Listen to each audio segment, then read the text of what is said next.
Bismillahirrahmanirrahim. Welcome to Medical Medics. Today the topic of our discussion is medullary reticulospinal tract. हम descending tract को discuss कर रहे थे। इससे पहले वाली वीडियोस के अंदर हमने पिरामिडल ट्रैक्स को कवर किया था। अब एक्स्ट्रा पिरामिडल ट्रैक्स में हमने पहले फर्स्ट टू को डिस्कस किया था कि ये एक्सटेंसर्स मसल को एक्टिवेट कर रहे थे, यानी वेस्टिबुलोस्पाइनल ट्रैक और पोंटोरेटिकुलोस्पाइनल ट्रैक ये एक्सटेंसर्स को एक्टिवेट कर रहे थे और फ्लेक्सर्स को इनहिबिट कर रहे थे। उसके बाद हमने डिस्कस किया रूब्रोस्पाइनल ट्रैक को। रूब्रोस्पाइनल बेसिकली इन दो के ऑपोजिट काम कर रहा होता है, यानी ये एक्टिवेट करता है फ्लेक्सर्स को और ये इनहिबिट करते हैं फ्लेक्सर्स को, और ये इनहिबिट करता है एक्सटेंसर्स को, जबकि ये दोनों इनहिबिट करते हैं फ्लेक्सर्स को और एक्टिवेट करते हैं एक्सटेंसर्स को। उसी तरह हमारे पास जो फोर्थ नंबर पे एक्स्ट्रा पिरामिडल ट्रैक आता है, जिसको हम मेडुलरी रेटिकुलोस्पाइनल ट्रैक बोलते हैं, वो काम करता है रूब्रोस्पाइनल ट्रैक वाला, यानी ये भी एक्टिवेट करता है फ्लेक्सर्स मसल्स को और इनहिबिट करता है ये एक्सटेंसर्स मसल्स को। इस केस में भी हमने दो ट्रैक को डिस्कस किया है, इधर भी हम दो ट्रैक्स को ही डिस्कस करें, यानी रूब्रोस्पाइनल track and medullary reticulospinal track. अब ये जो मेडुलरी रेटिकुलोस्पाइनल ट्रैक है, इसको हम इस डायग्राम के थ्रू समझेंगे। अब इस डायग्राम को हम ड्रॉ करके देख लेते हैं। ये बेसिकली कोरोनल व्यू है, जिसमें हम सेरिब्रम और जो ब्रेन स्टेम है उसको देख रहे हैं। So these are the cerebral hemispheres. Cerebral hemispheres के नीचे ये इंसुला वाला रीजन आ जाएगा। इसके नीचे यहाँ पे ये मिड ब्रेन शुरू हो जाएगा। मिड ब्रेन के नीचे हमें पता है कि पोन्स आ जाता है। पोन्स के नीचे मेडुला ऑब्लोंगेटा आ जाएगा। मेडुला ऑब्लोंगेटा नीचे आगे कंटिन्यू हो जाएगा एज द स्पाइनल कॉर्ड। अब स्पाइनल कॉर्ड का हम ट्रांसफर्स सेक्शन ड्रॉ कर लेते हैं। एक बटरफ्लाई शेप ग्रे मैटर हमें पता है प्रेजेंट होता है, जिसकी एक एंटीरियर ग्रे कॉलम होता है और एक पोस्टीरियर ग्रे कॉलम होता है।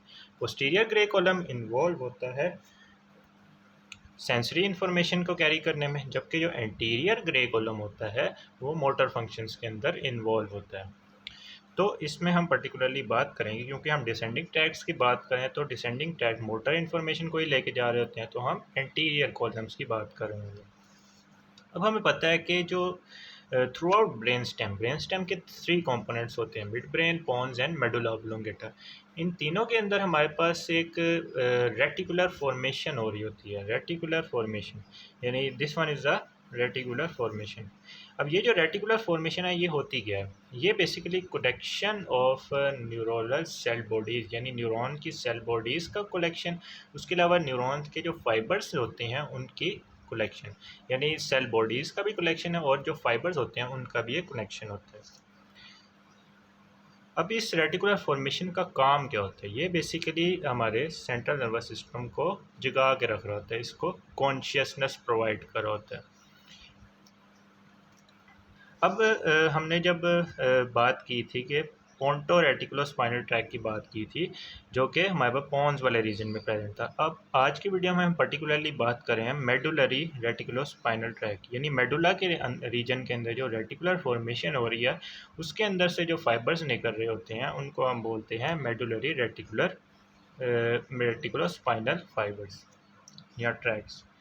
अब ये जो मेडुलरी रेटिकुलोस्पाइनल ट्रैक होता है ये दोनों साइड से शुरू होगा। कुछ जो फाइबर्स होते हैं, मोस्टली जो फाइबर्स होते हैं वो अनक्रॉस्ड होते हैं। उसके अलावा कुछ जो फाइबर्स होते हैं वो क्रॉस करके ऑपोजिट साइड पर चले जाते हैं at the lower level of the medulla. इन्होंने भी जाना होता है लेटरल वाइट कॉलम में, और जो अनक्रॉस थे उन्होंने भी लेटरल वाइट कॉलम में जाना था। सबसे पहले हम अनक्रॉस की बात कर लेते हैं। अनक्रॉस लेटरल वाइट कॉलम से आएंगे into the interior grey column of the spinal cord, इधर से भी आ जाएंगे। फिर ये आगे आगे साइनैप्स कर देंगे with the internuncial neurons. This one is a internuncial neuron. Internuncial neuron का काम क्या होता है कि ये कम्युनिकेशन प्रोवाइड कर रहा होता है from the upper motor neuron to the lower motor neuron के दरमियान ये कम्युनिकेशन प्रोवाइड कर रहा होता है। तो इस तरह से ये कम्युनिकेट करता है। अब ये जो इंटरनेंशियल न्यूरॉन है ये दो तरह के मोटर न्यूरॉन्स को एक्टिवेट करता है। एक होते हैं अल्फा मोटर न्यूरॉन और एक होते हैं गैमा मोटर न्यूरॉन। इससे पहले वाली वीडियोस के अंदर भी हमने बार बार इसको डिस्कस किया कि जब हमारे पास एक मसल है मसल के हमारे पास एक्स्ट्रा फ्यूजल फाइबर्स होते हैं जो कि पेरिफेरी पे प्रेजेंट होते हैं, और इनर मोस्ट पार्ट में हमारे पास इंट्रा फ्यूजल फाइबर्स होते हैं। जो अल्फा मोटर न्यूरॉन्स होता है वो इन एक्स्ट्रा फ्यूजल फाइबर्स को एक्टिवेट करता है, जबकि जो गैमा मोटर न्यूरॉन होता है वो इन इंट्रा फ्यूजल फाइबर्स को एक्टिवेट करता है। जो इंटरनेशनल न्यूरॉन्स है वो इन दो न्यूरॉन्स के साथ साइनैप्स करेगा, यानी alpha motor neuron gamma motor neurons के साथ। अल्फा मोटर न्यूरॉन्स आगे जाके स्टिमुलेट कर देंगे एक्स्ट्रा फ्यूजल फाइबर्स को, और जो गैमा मोटर न्यूरॉन्स है वो जाके स्टिमुलेट कर देंगे इंट्राफ्यूजल फाइबर्स को। और जब हम मेडुलरी रेटिकुलोस्पाइनल ट्रैक की बात करते हैं तो ये पर्टिकुलरली स्टिमुलेट कर होता है फ्लेक्सर्स मसल को, और ये इनहिबिट करता है एक्सटेंसर्स मसल्स को। ये हमने उन फाइबर्स की बात कर ली जो क्रॉस नहीं कर रहे थे। अब हम उन फाइबर्स की बात कर लेते हैं जो क्रॉस करके कॉन्ट्रालैटरल साइड पे आ गए थे।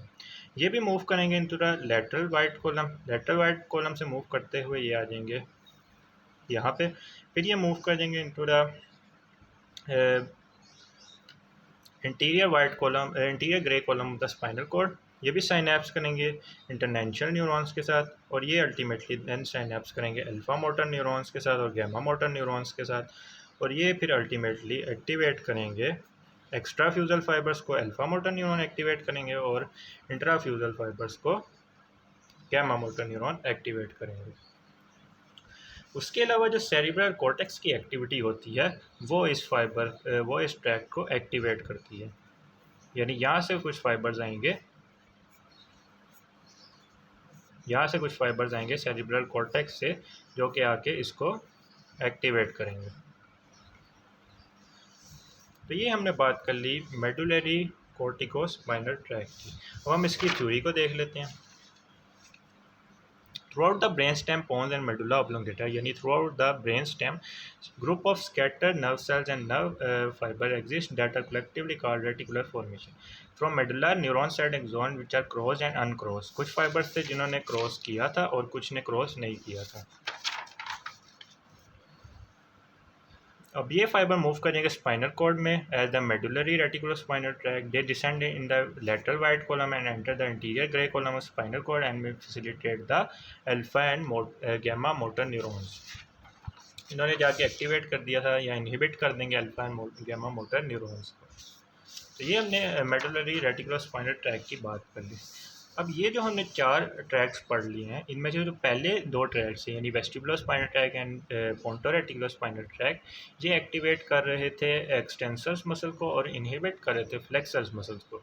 और जो नेक्स्ट 2 हमने ट्रैक्स पढ़े हैं यानी रूब्रोस्पाइनल ट्रैक और मेडुलरी रेटिकुलोस्पाइनल ट्रैक, ये एक्टिवेट कर रहे हैं फ्लेक्सर्स को और इनहिबिट कर रहे हैं फ्लेक्सर्स मसल्स एक्सटेंसर्स मसल्स को। अब आखिरी पार्ट की वीडियो के अंदर हम इन 3 ट्रैक्स को डिस्कस करेंगे, tectospinal tract, olivospinal tract and descending autonomic fibres.